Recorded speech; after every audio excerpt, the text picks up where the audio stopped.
Salam jumpa dengan saya Lukas Teguh Jatmiko dari Excellency Educator untuk Well Done Skills. Saya adalah alumni dari Certified Goal Setting Hypnosis and NLP for Coaching.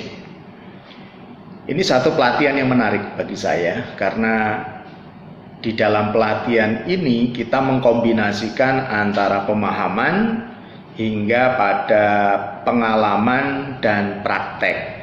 Nah, di dalam pelatihan ini ada dasar-dasar secara konsepsional, kemudian ada contoh-contoh dari pengalaman yang kita praktekkan bersama-sama selama pelatihan ini.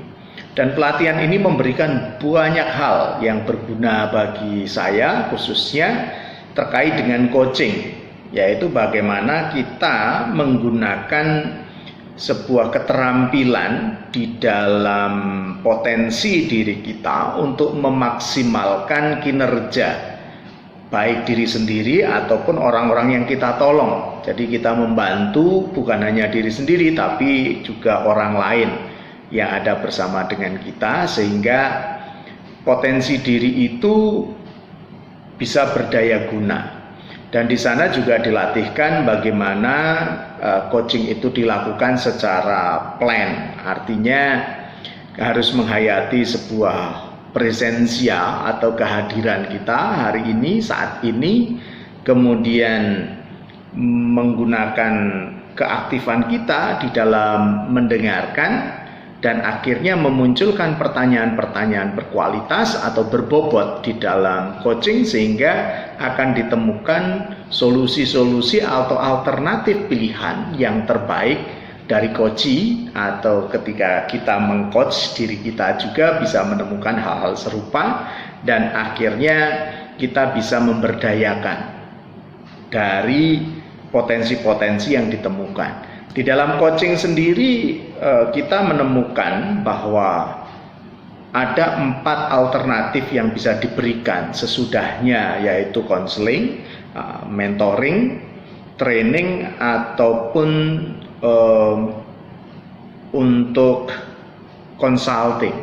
Nah, ini menjadi sesuatu yang menarik bagi kita, ya, bahwa di dalam coaching ini kita diarahkan untuk memiliki atau mengembangkan growth mindset kita, sehingga di dalam coaching kita sendiri bisa mengembangkan potensi-potensi yang dimiliki secara maksimal. Dan banyak hal yang bisa kita praktekkan, ya, termasuk di dalam bagaimana sebuah goal statement itu harus dilakukan dengan 5W 1H misalkan, atau mensimulasi dengan pertanyaan-pertanyaan yang bisa membangkitkan kita untuk meretas gap, ya, antara keberadaan kita yang tidak puas saat ini ke satu tujuan atau goal yang kita tentukan. Maka goal itu sendiri juga secara akronim harus kita petakan secara smarter.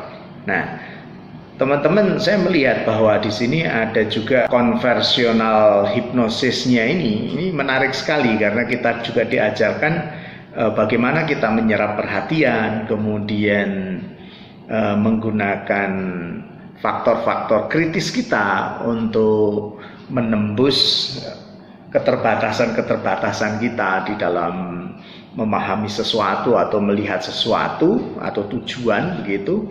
Dan yang ketiga, kita diajak juga untuk menyeimbangkan antara alam sadar dan bawah sadar, sehingga di sana menjadi satu aktivasi dalam merespon segala sesuatu itu untuk dimaksimalkan kepada satu tujuan. Dan akhirnya yang keempat, kita juga diajari bagaimana bahwa bawah sadar itu bisa kita ekspresikan atau kita arahkan menjadi satu tindakan. Nah, ini sangat menarik sekali. Dan ada hal yang sangat bermakna, ya, di dalam pelatihan ini, bahwa kita dihantar dengan 9 pertanyaan penggerak, dan itu dipraktekkan di dalam simulasi-simulasi dengan rekan-rekan pada waktu itu, dan ini menjadi sesuatu yang menarik. Pokoknya keren deh, pelatihan ini keren dan sangat membantu saya untuk menjalankan profesionalitas saya, baik sebagai profesional guru ataupun profesional trainer ya. Dan ini sangat berguna bagi kita. Nah, juga sangat membantu ketika saya harus menjadi konsultan untuk klien saya, dan khususnya 9 pertanyaan penggerak ini menjadi pemicu, pemacu, pematik gitu, yang bisa menggerakkan kita. Jadi hipnosis itu bukan soal orang dibuat tidak sadar, kemudian ditanyai apa-apa bisa menjawab dalam keadaan tidak sadar, itu bukan. Tetapi justru saya melihat dengan hipnosis ini kita bisa mengekspresikan alam bawah sadar kita itu menjadi sebuah kesadaran dan menjadi satu tindakan. Jadi keren sekali ya, menurut saya ini keren sekali. Dan selamat juga kepada teman-teman semua yang seangkatan dengan saya yang telah melewati proses ini, dan akhirnya kita bisa kembali mengekspresikan kegembiraan kita sebagai alumni dalam pelatihan Certified Goal Setting Hypnosis and NLP for Coaching. Terima kasih untuk para coach yang telah melatih saya di dalam pelatihan ini. Saya Lukas Teguh Jatmiko, Excellency Educator, Inspiration of your high integrity, competency and education untuk well done skill.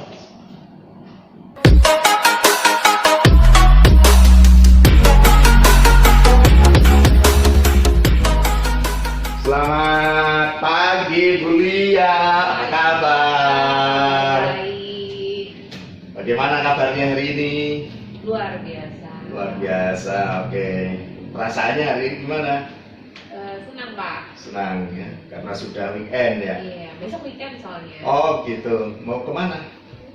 Jalan-jalan kayaknya Pak, ngabisin duit. Waduh, mantap. Ke Bandung atau kemana? Mungkin ke Bandung Pak. Oh oke, jadi sambil lihat pemandangan, suasana, Iya. mungkin bisnis juga ya. Iya. Lalu gimana nih dalam beberapa waktu ke depan nih, kan kita mau membincangkan soal bisnis yang akan dikembangkan oleh Bu Lia nih. Wah, saya bingung Pak, bisnisnya banyak soalnya Pak. Apa saja itu Bu? Kemarin itu bisnis kuliner. Ah. Nah, terus ini lagi mau mungkin bisnis yang lainnya. Nah yang lainnya itu bisa disebutkan selain kuliner apa? Kuliner apa lagi ya? Kemarin tuh ditanyain sih kalau misalnya jadi maklar gitu Pak. Cuma belum digolin.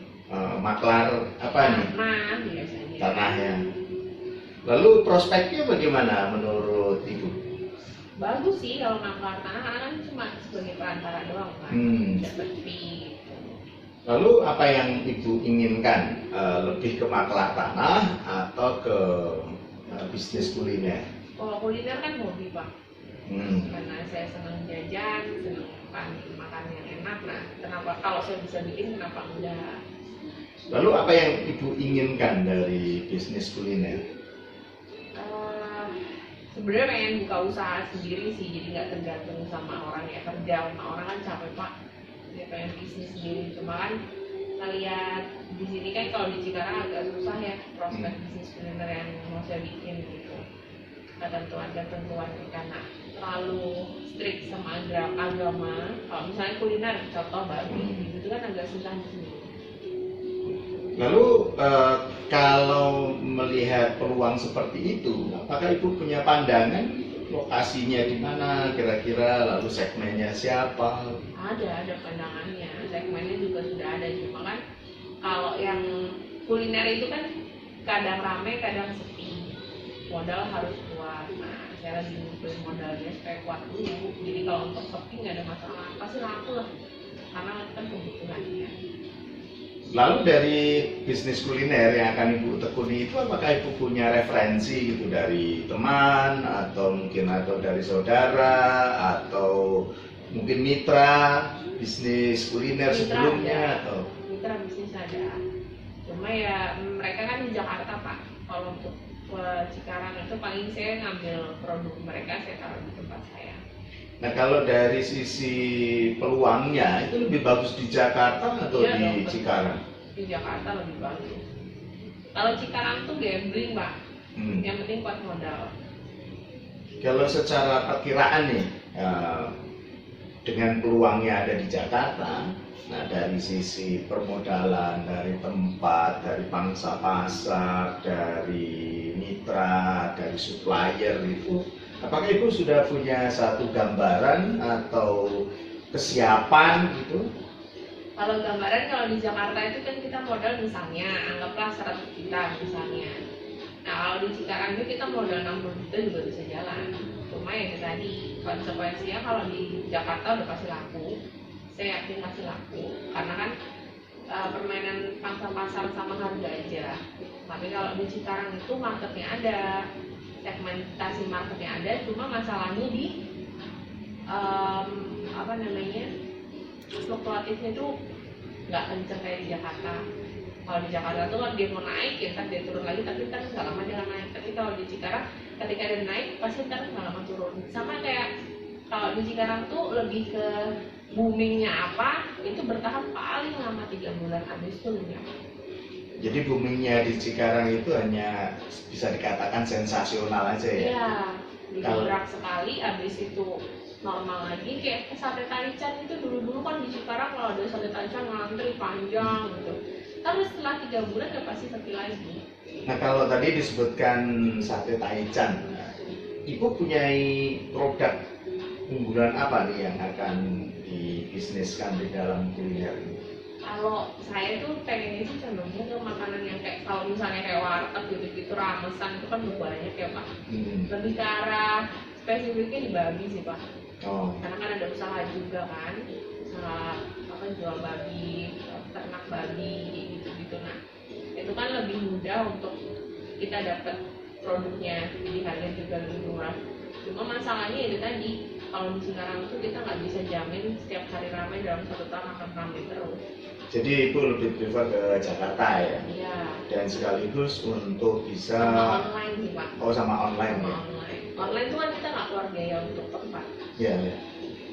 Jadi opsinya ada 2 nih, secara offline di Jakarta dan secara online ya. Iya. Kemudian kalau dari kisahnya Ibu tadi, sekaligus ini akan membuat apa ya, rantai distribusi ya, punya peternakan sendiri, kemudian membuat turunan-turunan dalam produk-produk makanan ya. Dan berarti dari sana Ibu sudah bisa membayangkan ya bahwa ini pasti akan berhasil gitu ya. Nah kira-kira kapan itu akan dimulai? Saya lagi ngumpulin modal Pak. Kalau kapan itu pengennya sih cepet, cuma kan kalau modalnya belum terkumpul full ya agak susah ya Pak. Nah permodalan yang Ibu inginkan atau yang Ibu harapkan itu permodalan sendiri, artinya mengumpulkan uang sendiri begitu, atau juga membutuhkan pinjaman? Karena kalau sekali pinjaman tuh akan terus berlanjut, akan minjem gitu loh Pak. Kita kecuali harga kita naikin. Nah kalau ketika harga dinaikin otomatis pelanggan pasti kabur. Nah saya sih lagi ngumpulin modal, nggak usah gede-gede lah, yang penting cukup beli babi, cukup beli mobil, cukup beli rumah. Keren ini, langsung distribusinya jalan dan operasionalnya ya. Nah kalau dimulai dulu dari online gitu, apakah? Sudah Pak, kalau sudah lumayan omsetnya. Jadi sekarang dari online akan membuat store-nya semacam itu ya, sehingga orang bisa datang secara langsung gitu Ya ya. kan memang zaman sekarang kan yang namanya bisnis dari muda itu kan dilakukan dengan cara online. Ketika modalnya sudah terkumpul, ya dia baru buka secara offline. Ini loh store-nya dari sini, bisa belinya langsung, makan di sini juga bisa. Lalu dari pembelajaran pengalaman yang Ibu alami, itu kan kayaknya apa ya, jalan sukses semua tuh. Iya, gitu kan iya Pak. Artinya belum ada pengalaman rugi ya dari yang sudah dialami dan yang akan dikembangkan. Karena segmentasi pasar jelas. Lalu dari situ Ibu belajar apa? Atau apa sih yang berharga itu ya dalam true story-nya Ibu tadi? Kalau yang namanya usaha dan kerja keras itu akan membuahkan hasil. Jadi mau kita usahanya penting, niatnya baik, caranya jujur, cara yang benar, udah pasti membuahkan hasil. Apapun hasilnya mau besar atau kecil dari disyukuri gitu aja sih. Oke, jadi satu usaha yang harus ditekuni ya dengan kerja keras pasti akan membawa hasil. Kalau misalkan dari produknya Ibu itu terkoneksi, ternyata Ibu tidak hanya membuka store, tapi menjadi distributor. Cuma kalau gitu Pak. Apa yang Ibu inginkan? Misalkan Franchise. dengan franchise. Kalau udah jadi distributor lebih baik buka franchise, karena ketika kita buka franchise itu kita double income-nya 2 kali Pak. Mereka harus beli franchise kita, kedua mereka harus beli produk kita, dan itu terus menerus. Nah, ini menjadi peluang yang lebih besar lagi ya, bukan hanya ketengan di store atau di online, tapi menjadi franchise ya. Nah, Ini keren. itu justru modalnya harus kuat Pak. Kalau udah kayak gitu, nah itu yang harus dikumpulin. Baik, nah ini tentu semangat yang luar biasa yang Ibu miliki ya untuk mengumpulkan modal untuk menjadi pengusaha franchise juga selain store atau retailnya produk dari peternakannya Ibu. Baik, para mitra, demikianlah contoh dari coaching tentang usaha yang dilakukan oleh Bu Lia bersama saya Lukas Teguh Jatmiko. Salam inspiratif.